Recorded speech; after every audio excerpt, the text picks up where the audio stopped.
From HanselMinutes.com, it's Hansel Minutes, a weekly discussion with web developer and technologist Scott Hanselman.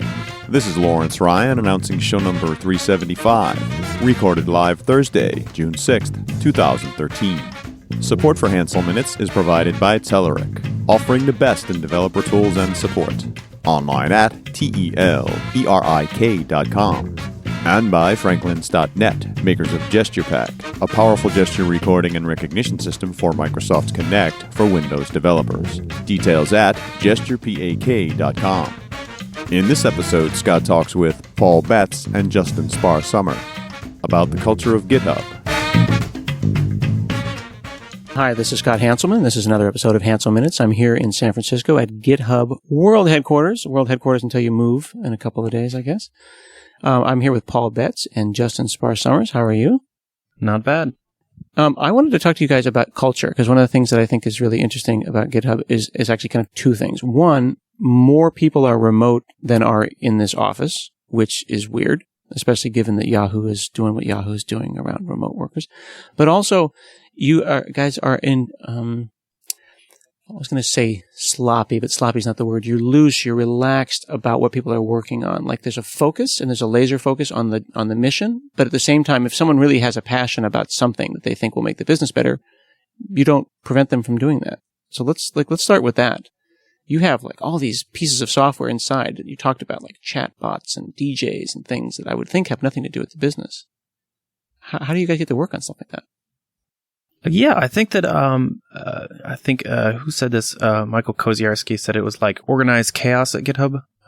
That's about right. But it works though, and that's the reason that's interesting. You see what I'm saying? Like if it was stupid, if it was sloppy, it wouldn't be GitHub. It would be a failed startup. Yeah, that's true.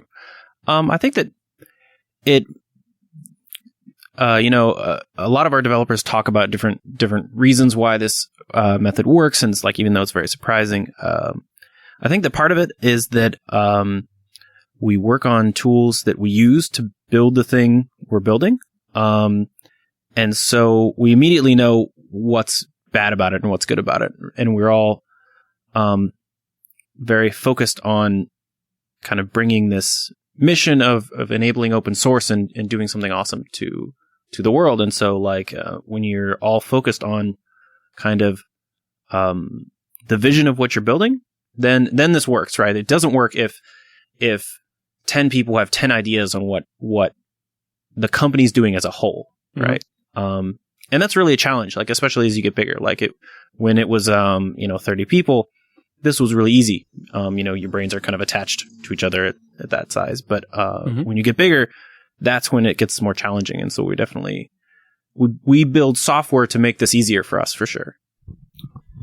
And I think with respect to some of the projects you mentioned specifically, like in particular Hubot, like our chat client and stuff like that, a lot of them actually end up functioning for our business rather than just kind of being hobby projects. Like I think actually Hubot's an excellent example because it started off as just kind of like, fooling around, getting memes into chat and stuff like that. But now it's actually used by our ops team, for instance. Well, if you don't mind, maybe the audience probably isn't familiar with Hubot and this intelligent agent that you've created. Maybe back up a little bit and start with you all in a chat room, and then what happened? So we're in a campfire chat room, basically. And Hubot is a node-based robot that is in every chat room and responds to commands, arbitrary commands. And we have one repo where everyone in the company can basically, it's kind of funny, but commit to master basically and add new scripts or modify scripts to do interesting things.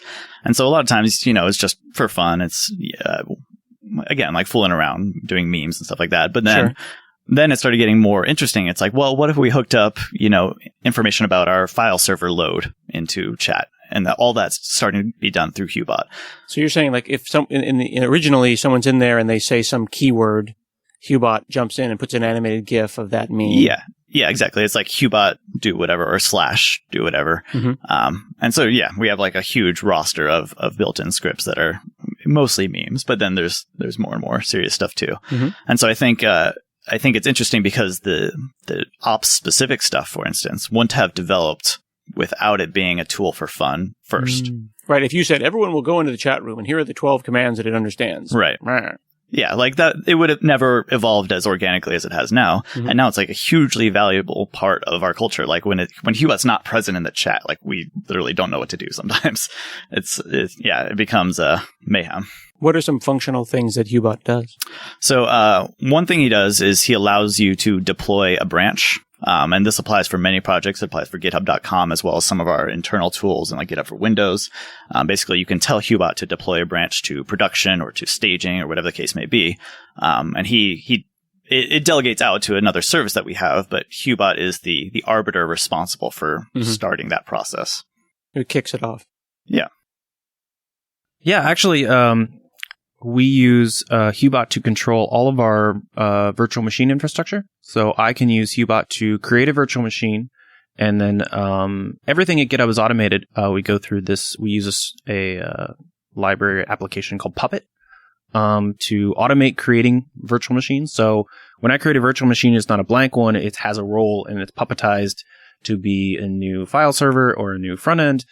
And so it'll immediately get created, and Hubot will tell me the details of it. Mm-hmm. And the interesting thing about doing things in that way is that you're learning from others implicitly, in the sense that like if we built that into a dashboard, nobody else would see how Jesse Newland figured out, our one of our main ops guys figured out the solution to some bug. But because he did all this stuff in chat, and all the graphs he looked at to determine what was wrong and all the stuff were in the chat while he was talking about it, it means they can go back and see like, oh, that's how he did this and that. That's how he checked for server load. So if you went in and made a virtual machine now to test some feature, they would see it. They would see you doing it? Yep. Is it one big, giant, chaotic chat room? Well, so there's a lot of different chat rooms. I think we have a huge amount. Like it's got to be like at least 50. But isn't by having a lot of chat rooms that dilute the kind of sense of community? A little bit, because they're organized by topic though. So if I'm doing ops stuff, I'm going to try to do it in the ops room. And so other ops people will be able to help me out. Or if I'm doing stuff related to, Mac things, I'm going to be in the Mac room. Right. And so hopefully that'll be really, it tends to scope itself pretty well, at least at our size. Mm-hmm. Justin? There's certainly an aspect where you end up with more of a community centered around your team, I think. So like what Paul was mentioning, like the Mac room, it's not just Mac work related stuff. Like it's also kind of a community within the Mac folks. But then there's also kind of general purpose chat rooms that are just for the company wide sense of community, like the Danger Room, which is basically the room of memes and talking about whatever. And so it's useful for the separation of like, people working on different projects that don't necessarily have any overlap. It's valuable that they can go into one room and have all the related work stuff there. But then also you still get the opportunity to communicate with other people in the company just socially. Do you guys use email anymore, or is there literally like virtually no email flying around? We use email sort of like internal blogging almost. So like if we're planning a big ship, for instance, like a new feature, an email will be sent out to the HAPS mailing list, which is kind of like things that are happening at GitHub from different teams that you may not be aware of otherwise. But yeah, it's not a discussion tool like it is at most companies. I'd like to understand if there is any dysfunction here and what it is. I'll give you an example of some dysfunction at Microsoft. People use Outlook, which is our mail client, as chat.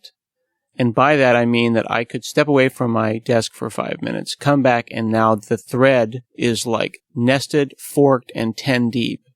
And it's like one line at a time. And maybe it's age, maybe it's culture, but my perspective is pick up the darn phone at some point. Like just pick up the phone or walk to that person's cube. But by doing that, it makes the psychic weight of those emails is really pressing on your head. Well, it's interesting specifically with regard to that because we actually kind of take the opposite approach, which is like everything should be logged. Like you should be able to go back into the past and see what happened. But with regard to your original question about... But let me fork off of that for a second, because everything should be logged is great. But when you send an email, now you're putting a copy in everyone else's plate, and then that it's sitting there until they choose to either archive it or leave it in their inbox, which is different from logging stuff. Well, yeah, that's certainly true. Like that's one of the reasons why we focus on Campfire Chat, where it's just like persistent chat logs that you can browse through at your discretion, or repository issues and things like that. Where if you're watching the repository, you do kind of get the notifications list, but it's not as forceful as email. I guess would be a good word to describe it. Yeah. But is there dysfunction? Like, does it just perfectly work? Is this magical? Should we all who are listening stop doing so much email and start spending more time in a persistent chat room? I mean, I think that no matter what, you have the problem of information overload. So like at GitHub, I use the notifications a lot, like GitHub/notifications. But I still have, a ton of information flowing through there. And like, you can build any tool is going to have that problem, right? As soon as your projects get big enough, if you're paying attention to enough stuff, it's hard to keep up with. And so I think that the bigger problem we work on at GitHub is trying not to miss stuff. And so our notifications are actually pretty good at that, because they're push notifications, and you can in the iPhone or Android app, you can see a list of them. They don't go away so easily, right? It's not like they're ephemeral where it's like regular push notifications. You just push them away and they're gone, right?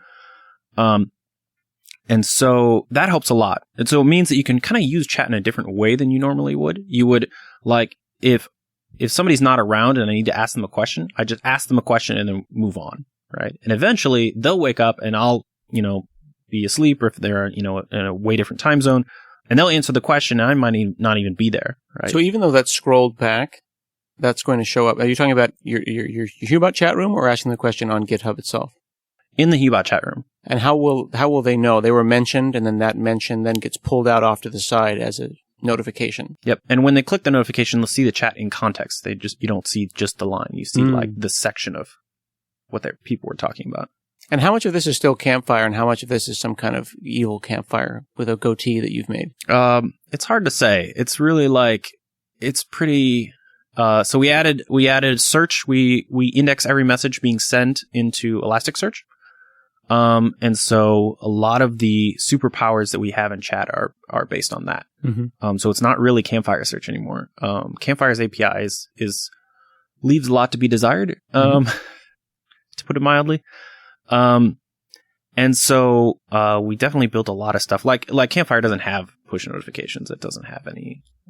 So you just monkey patched all that stuff yourself? We either added services that have like basically are watching every message and then recording them and then doing stuff based on them, or doing all kinds of crazy stuff. Doesn't that seem like a product somebody ought to produce? I mean, like, it's so funny that these things these utilities get built. Like you have Hubot, like I can go get Hubot, right? It's up on GitHub.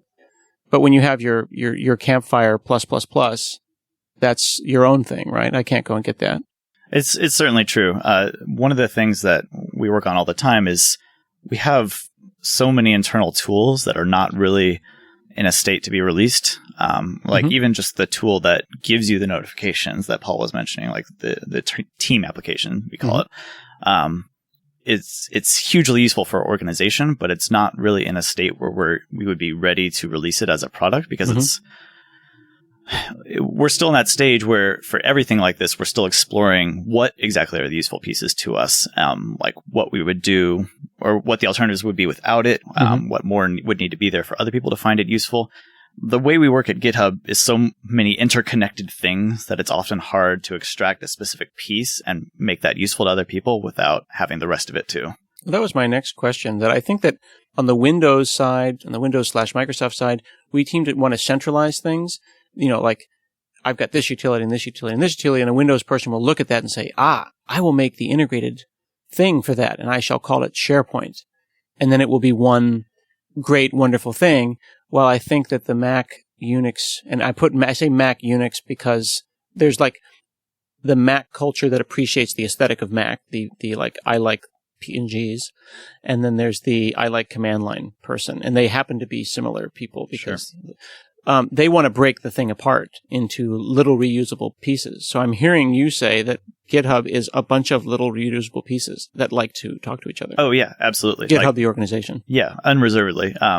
The problem, of course, with that is that it's hard to tell whether the piece itself is useful or the sum total of them is useful. And it's hard to open things up in pieces like that if you don't really know the answer to that question. It also seems a little overwhelming. Every time I talk to Paul or Phil Hack or people I know at GitHub, I get this sense of like, there's shorthand and there's acronyms and there's codes and there's short codes. It's like SED and awk as an organization, like, welcome to now learn regular expressions. And that just seems very difficult. Like, how do you onboard people, especially remote people who are just overwhelmed by the toolkit that you have? So I think I'm actually not in the San Francisco office, so I might not know the answer to the question as That's well. a good question. So where are you? So I'm in Seattle. Okay. I'm one of those more than half of the remote people. Okay. You're here now, though, because I can see you. Yeah. But so one way we solve this is, I believe we have a dedicated person who onboards people, which helps. Like they just walk people through. That's literally a full-time responsibility. That's a really cool idea. Yeah. And then the other part is, it is overwhelming. There's definitely a fire hose. Like everyone's first week is just like mayhem, like all this information. Right. Like I'm not supposed to be here. Yeah, exactly. But then there are specific guides constructed for new people. There's all this like history in each project, like development process.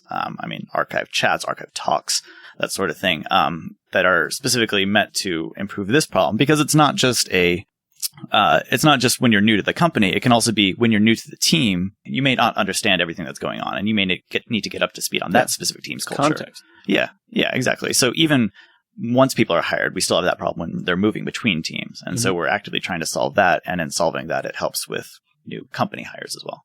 And as a piece of context for the listener, if I'm correct, you work on GitHub for Windows and you work on GitHub for Mac. Correct. So it's good that we've got the both of you here. Yeah. Did you have a thought about that?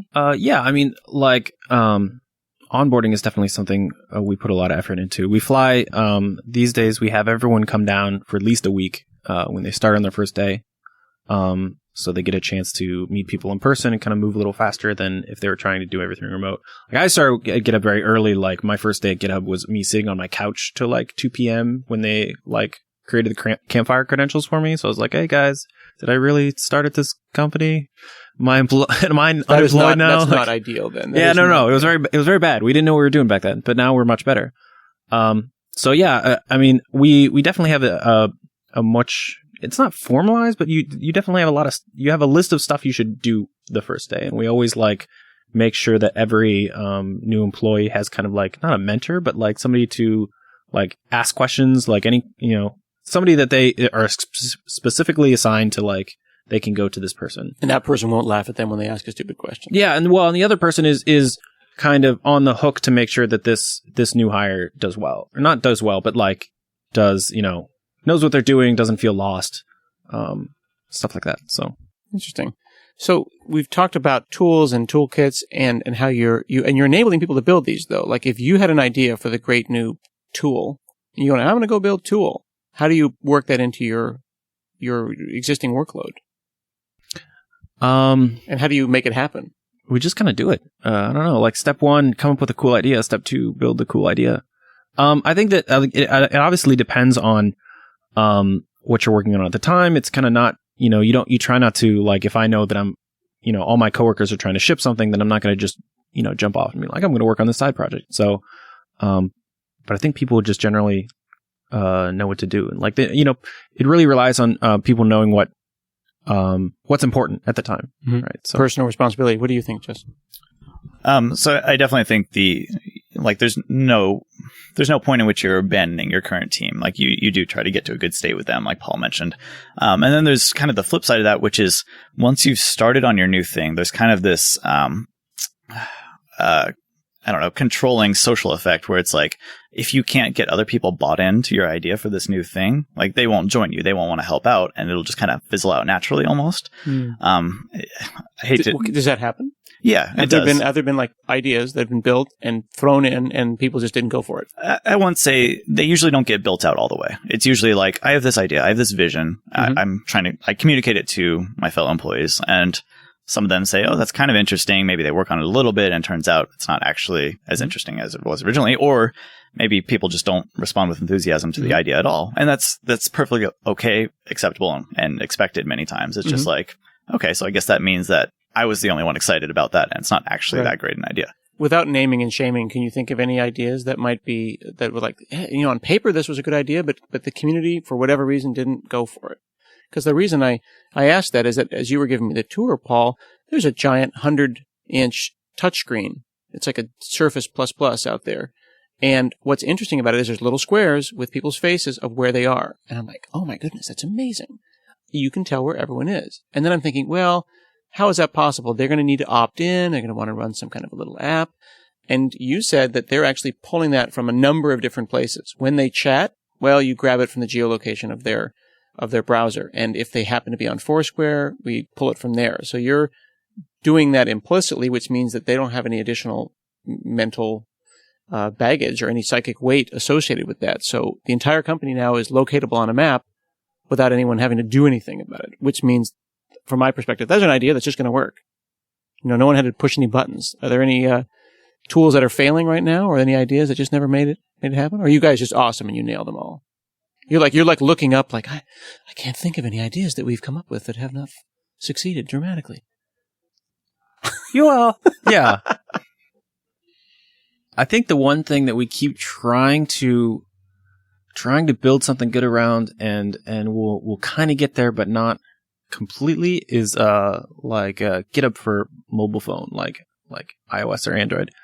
There's lots of GitHub clients. There's people attempting to do it. Yeah, it always seems like that's the thing. Is like when you go to build it, it always seems like this is going to be amazing. Like I'm going to do all this stuff on my phone. It's like, well, it turns out that people don't want a code review on their phone. Like, I don't know, man. I'll tell you this. In the last 24 hours, I've accepted 5 different pull requests to a project I'm working on, doing it in landscape because you guys don't have a mobile responsive view. And I've been using one called Giddy. Mm-hmm. Yeah, that's the latest one from, I think, Matthew Strickland. And is his name? Everything's great about it, except the notifications pile up, and I don't know how to make them stop. I want and this is the thing with all notifications. There's the individual marking as read, and I just, notification bankruptcy, which is what I need. I should get an achievement in the game center for every time I push clear. You know what I mean? Because I don't care anymore. Mark all as red. So, Yeah. So was that why there is no mobile GitHub? Well, I wouldn't say that. I just think that from a workflow perspective, it's one of those things that ends up being not sticky once people use it. But see, it sounds to me like, and then we're getting a little off topic, but it seems like people at GitHub wouldn't use a mobile GitHub client, but arguably the people out in the real world would. That's true, because they have way less notifications. So then that means that you're not serving your business user because y'all, as a culture, aren't going for it. Well, I think part of it is just there are a lot of ways to skin that cat, and it's hard to... You're not only trying to get people on board with the idea of doing something on mobile, but also the specific way of doing something on mobile. And a lot of times that, I think, is what's fallen through, is like people have disparate ideas about what it should be. And it's hard to get coordinated effort on one of those if not everyone's agreeing. But I think also with respect to the idea of ideas failing, I think a lot of them are not actually outright failures, as in they get completely abandoned and never looked at again. But many of them turn into kind of like culture tool things or like internal tools that are not really, I want to say not actively maintained, but that sounds bad. But like, it's kind of like a one end fundamental. What's that? They're not fundamental. They're not fundamental. Like Hubot is like, welcome to GitHub. This is Hubot. Mm-hmm. Yeah, it's kind of like maybe they would languish or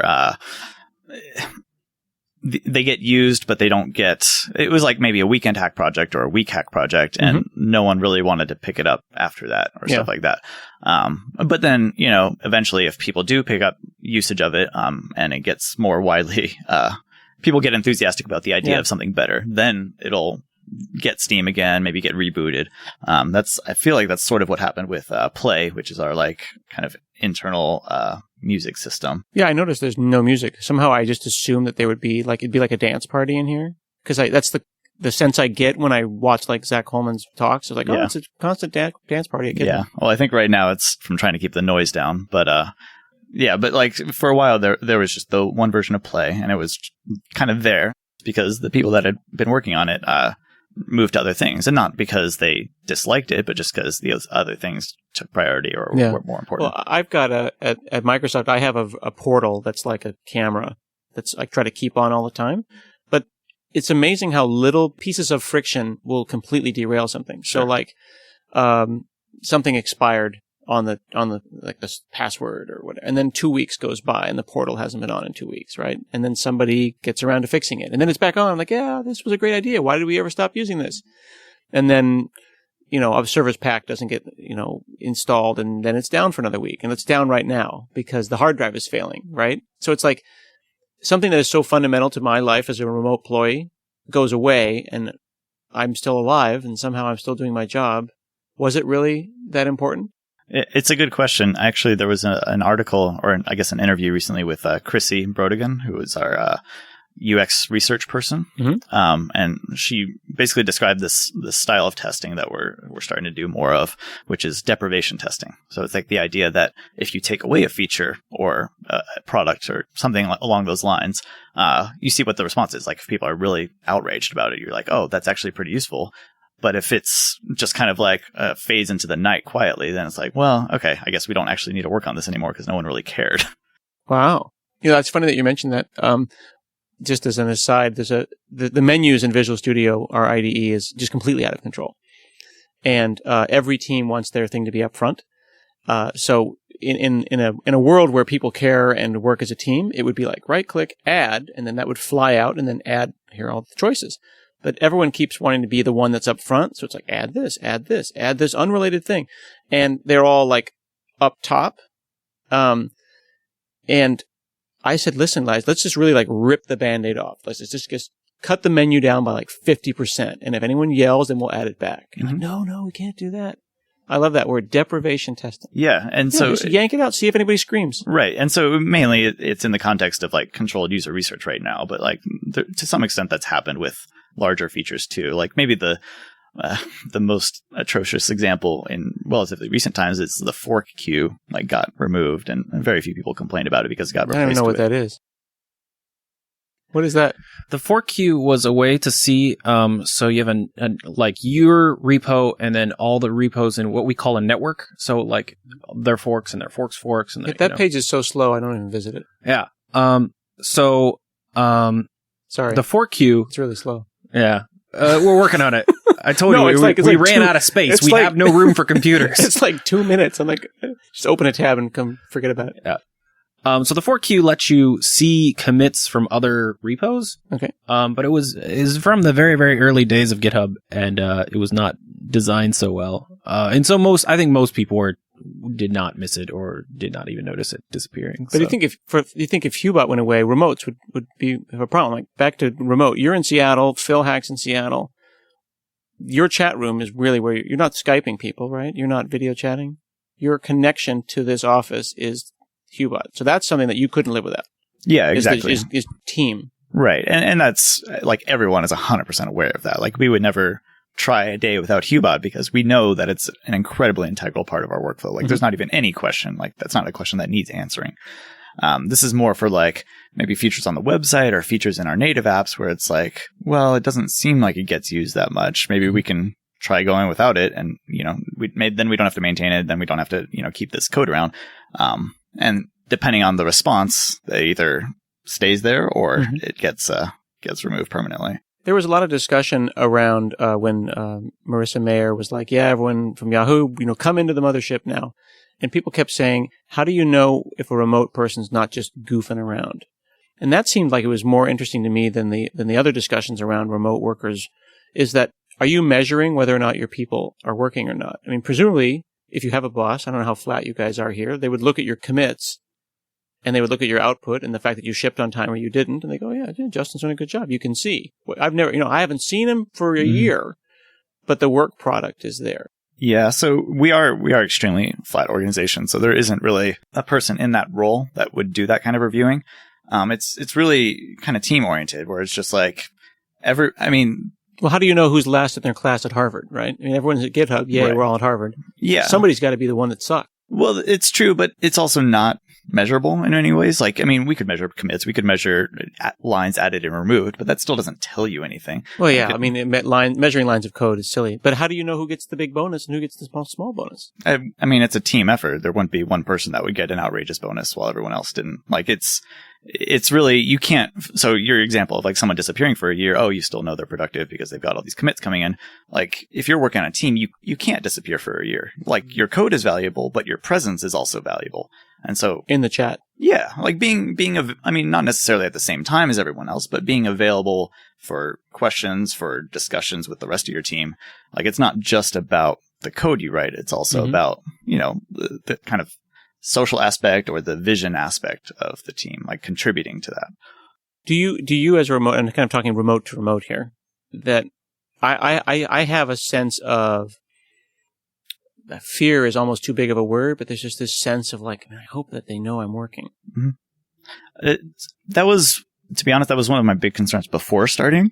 And I think it was very quickly alleviated because while we don't use data to tell us whether someone's a good worker, you do have data on what's happening and what people are doing. So it's like, it's not a, like they're productive or they're unproductive, but you can see the ways in which everyone is productive. Mm-hmm. So like we can go to repositories now and use the Pulse feature, which we just recently made public, to see like the commits that are being made recently, the pull requests and issues that are open and being discussed.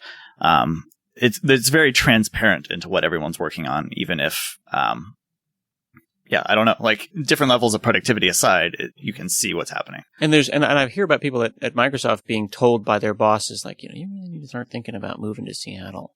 That hasn't happened to me yet, but that fear of like, I'm, to use an inappropriate metaphor, 3/5 of an employee. Mm-hmm. Do you ever get that sense, or do you feel 100% secure in your gig? In terms of the things I work on, I feel totally secure about that. It's actually, I think, the biggest advantage to living in San Francisco is missing or being around for all the culture or all the social activities. Like, you can approximate it to some extent with like the shared chat room stuff. But at the end of the day, there are social things that you don't get remotely. Yeah. In Seattle, I'm in Portland, and in Seattle, like they went to Iron Man, and they're going to Superman next week, and they go bowling, and there's always that kind of like, always a bridesmaid. Yeah. Kind of a sense when you see the mail go out to all hands and you're like, tentative. I was like maybe. I was like, I never click no, I'm not coming. Like I might fly up to see. I have no idea. Yeah. There's certainly a sense of, like if I were to move to San Francisco, that would be the main reason I would want to do it. Yeah. But it's not because like even like no one else on my team lives here currently, although someone is moving here shortly. But so there's not this sense of like I'm missing out on important team discussions or important work. It would just be to be around other GitHubbers. Mm-hmm. Do you have anything you want to say in conclusion, Paul? Yeah, I was thinking about going back to the one of our biggest challenges of like, finding the last person in the class or whatever is more not so much people directly not being productive, but not knowing where to contribute. So we've had in the past like people kind of get kind of lost, like they're like, people just kind of poke at these little things and they're not. It's sometimes they don't feel empowered to do something big, or they don't think to do it. They're like, not ambitious enough. It sounds like that you're saying that they don't feel that they're able to do something or empowered, so that they come off as being unfocused and not enabled. Yeah, or they're kind of used to other jobs where like, they had to get a manager and a manager's approval before they could do anything, right? And so they're like, oh yeah, of course I couldn't. Right. And that would manifest itself as tentative behavior. Yeah, of course I couldn't build this, big thing, or get this project started, like, and people aren't used to being able to just say like, yeah, let's do it. So that's definitely something that we have to try to watch out for, and we try to do that by having, at least when people start, a very concrete idea of what they're working on. So like you're going to work on, this is a thing you could work on, and we make sure they're excited about it and they want to work on that. And so I think that helps a lot. Yeah, I think feeling empowered and feeling secure is what the tools and the culture provide, and feeling secure is what the culture provides. And it's great that you're able to work remotely and I still have a job. Thanks so much, Paul and Justin, for chatting with me today. Thank you. Thanks a lot for having us. This has been another episode of Hansel Minutes. We'll see you again next week.